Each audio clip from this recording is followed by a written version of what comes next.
नमस्कार दोस्तों, welcome back to cricket Sharif the daily dose of Indian football. तो सबसे पहले बात करते हैं यहाँ पे ड्रीम स्पोर्ट चैंपियनशिप के बारे में। तो ये एक अंडर 17 लेवल का टूर्नामेंट है जो कि 1 अप्रैल से यहाँ पे स्टार्ट हुआ है। एंड ये आपने ड्रीम 11 कंपनी का नाम सुना होगा। तो उनका जो पेरेंट फाउंडेशन है ड्रीम स्पोर्ट फाउंडेशन, ये हर साल यहाँ पे ऑर्गेनाइज करवाता है। बट इस साल उन्होंने थोड़ा सा स्केल भी बड़ा किया है एंड थोड़ा सा कम्पिटेटिवनेस भी बढ़ाया है, क्योंकि इस बार ये एफ एक्रेडिटेड एकेडमीज ने भी पार्टिसिपेट किया है, जिसमें आईएसएल की जो यूथ साइड्स है, Mumbai city, East Bengal, FC Goa, इन सब की यूथ साइड्स ने भी पार्टिसिपेशन कर रहे हैं। एंड ये सिमिलर सा है आपका जो आरएफडीएल का अंडर 21 लीग हो रहा है, बट ये अंडर 17 के लिए हो रहा है। और इसमें यहाँ पे इस बार 40+ क्लब्स पार्टिसिपेट कर रहे हैं और इसको 6 सिटीज में डिवाइड किया गया है जोन वाइज, जिसमें मुंबई, गोवा, बेंगलुरु, आपका कोलकाता, शिलोंग एंड दिल्ली। तो ये 6 सिटीज में भी ये ऑर्गेनाइज हो रहे हैं। एंड जैसे आपका आरएफडीएल में भी जोन वाइज एंड फिर वहां से नेशंस के लिए जाते हैं, तो सेम यहाँ पे सिनारियो है। एंड यहाँ पे कोलकाता से जैसे अभी ईस्ट बंगाल क्या बोलते हैं कि नेशनल्स के लिए यहाँ पे क्वालिफाई हो चुका है। तो I think it's a good initiative from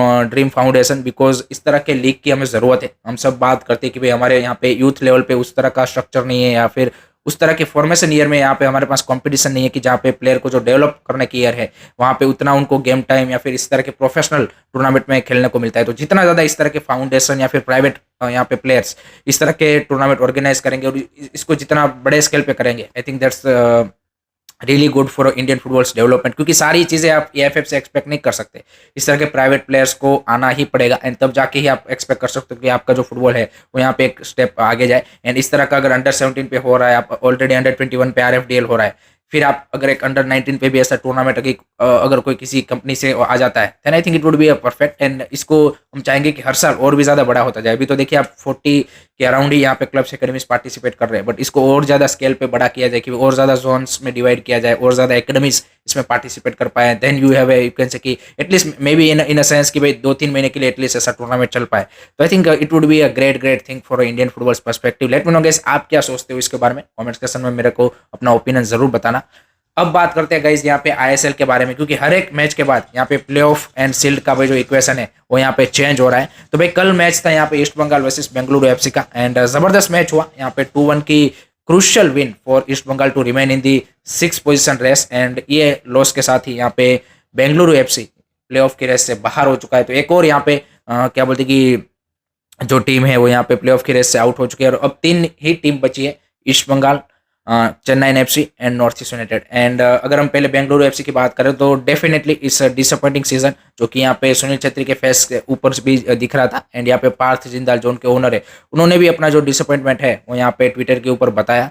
because एक चीज़ यहाँ पे क्लियर कट थी कि जिस तरह की उनके फॉरवर्ड का परफॉर्मेंस रहा है इस सीजन, दैट्स नॉट एक्सेप्टेबल। चाहे वो फॉरेनर्स हो, चाहे आपके क्या बोलते हैं कि इंडियन प्लेयर्स हो, सुनील छेत्री, शिवा शक्ति, आपके Drost, Ryan Williams I would say फिर भी अच्छा किया compare to all this players. And Javi Hernandez में काफी ज्यादा डिसअपॉइंट किया, बिकॉज लास्ट सीजन इन्होंने एक यहाँ पे पीक हासिल कर ली थी कि भाई सभी टूर्नामेंट का फाइनल्स खेले थे, बट इस सीजन सडनली प्लेऑफ पे ना क्वालिफाई करना, it's a really you can say कि disappointing season for Bengaluru FC's perspective. And lots of things can be changed. I think maybe they need to move on from Sunil Chhetri also.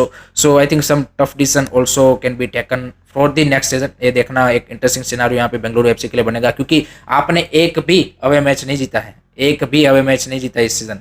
11 में से 8 loss and 3 draw. So that summed up BFC season perfectly.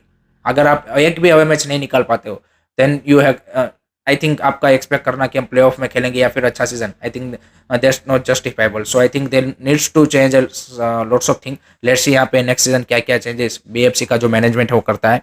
दूसरी side east Bengal के लिए, मतलब जिस तरह का उन्होंने यहाँ पे साउल क्रेस्पो के आने के बाद आई थिंक जो परफॉर्मेंस में एक स्टेबिलिटी आई है, आई think that's incredible. And Saul Crespo का आई थिंक बात भी चल रही कि उनको कॉन्ट्रैक्ट एक्सटेंशन दिया जाए। एंड जिस तरह का उनका आज परफॉर्मेंस भी था, ब्रिलियंट परफॉर्मेंस। क्लिंटन सिल्वा का वो बेहतरीन गोल भाई, जिस तरह से उन्होंने हेडर मारा, जिस तरह से उनकी बॉक्स के अंदर मूवमेंट थी, that's also good to see. Youngster are also stepping up, PV Vishnu आप देख लीजिए, या फिर सेन मुखर्जी, या फिर क्या बोलते हैं अमन सिक्के, इन तीनों का भी परफॉर्मेंस यहाँ पे काफी ज्यादा इंपैक्टफुल परफॉर्मेंस आ रहे हैं। सो ऐसा नहीं है कि भाई यंगस्टर खेल रहे, जैसे सामने अगर आप देखें बीएफसी में भी काफी बढ़िया यंगस्टर है, बट वो उस तरह का इंपैक्ट नहीं डाल पा रहे, क्योंकि ओवरऑल टीम आप देखिए कि उस तरह से रिस्पॉन्स नहीं कर पा रही है। एंड आई थिंक देखिए फनाई का वो इन एक्सपीरियंस दिखाना बॉक्स के अंदर, that's a really poor tackle. आप बॉक्स के अंदर 2 लाख टैकल के लिए जाओगे तो 19 आउट ऑफ 10 9 टाइम्स आपको पेनल्टी ही आप कंसीडर करोगे, अगर आप श्योर शॉट नहीं हो कि मैं ये बॉल को यहाँ पे विन कर रहा हूँ तब।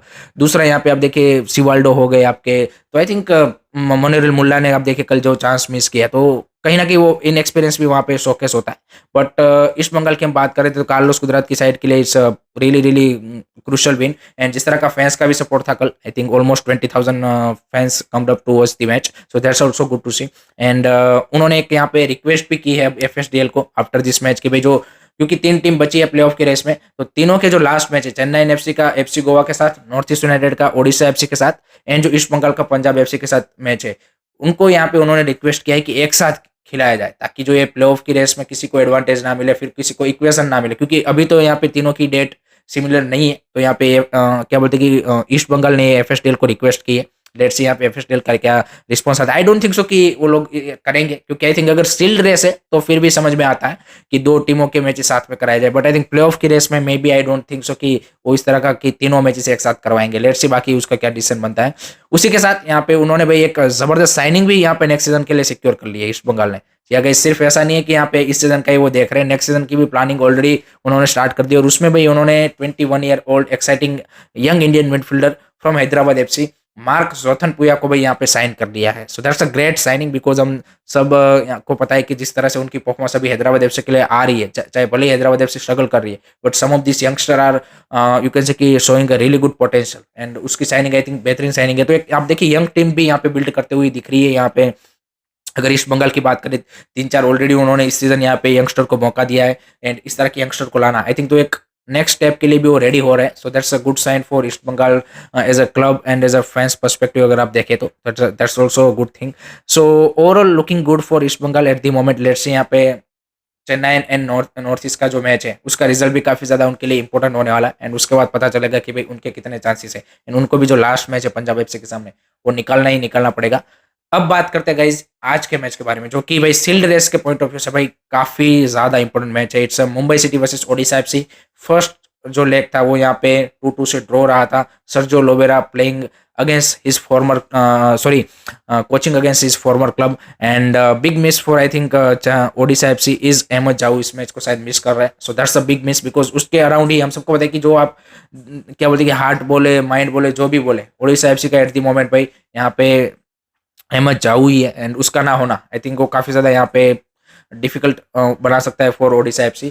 सामने अगर आप मुंबई सिटी की बात करें तो काफी अच्छे फॉर्म में आ रहे हैं। आप देखिए इंडियन प्लेयर्स भी काफी अच्छा कर रहे हैं, चांगते, विक्रम, विपिन, आपका क्या बोलते हैं कि आकाश मिश्रा, जयेश राणे इस सीजन जिस तरह से परफॉर्मेंस दिखाई है उन्होंने अंडर पर्टिकुलरली पीटर केटकी has been brilliant. So I think वो भी काफी बढ़िया है। एंड फॉरेनर्स में भी आप देखिए आई थिंक काफी बढ़िया परफॉर्मेंस आ रही है। होरे परेरा, डीएस पे कॉन्फिडेंस वापस आ गया है, एंड आपके नए प्लेयर्स ने भी आके अच्छा इंपैक्ट डाला है। तो overall Mumbai city is looking in a great touch, home पे खेल रहे हैं, एंड इस मैच के साथ अगर वो मैच जीत जाते हैं देन ओडिशा FC भी भाई सील्ड रेस से बाहर हो जाएगी। तो it's a crucial match for both the teams. I think एक एक्साइटिंग मैच हमें डेफिनेटली देखने को मिलेगा, एंड रियली क्लोज मैच मैं एक्सपेक्ट कर रहा हूँ। मे बी ड्रॉ भी हो सकता है, बट थोड़ा सा मैं स्लाइट एज दूंगा यहाँ पे क्या बोलते हैं कि मुंबई सिटी को, particularly on their current form, and एक अहमद जाऊ एक जो बड़ा फैक्टर है जो यहाँ पे नहीं है ओडिशा FC के लिए, वो आई थिंक एक काफी इंपोर्टेंट होगा। बाकी रोहित कृष्णा, डिएगो मोरिशो इन सब के ऊपर तो रिस्पॉन्सिबिलिटी रहेगी, बट आई थिंक इसका ना होना I think it definitely will make that impact. So for me I think slightest edge to Mumbai City, that's it, but I think it will be a great match. तो I think मजा आने वाला है। So that's it from my side guys regarding today's Indian football news. I hope कि आपको video पसंद आया होगा। Keep supporting Indian football, don't forget to like and subscribe क्यूरियसरी। जय हिंद, जय भारत।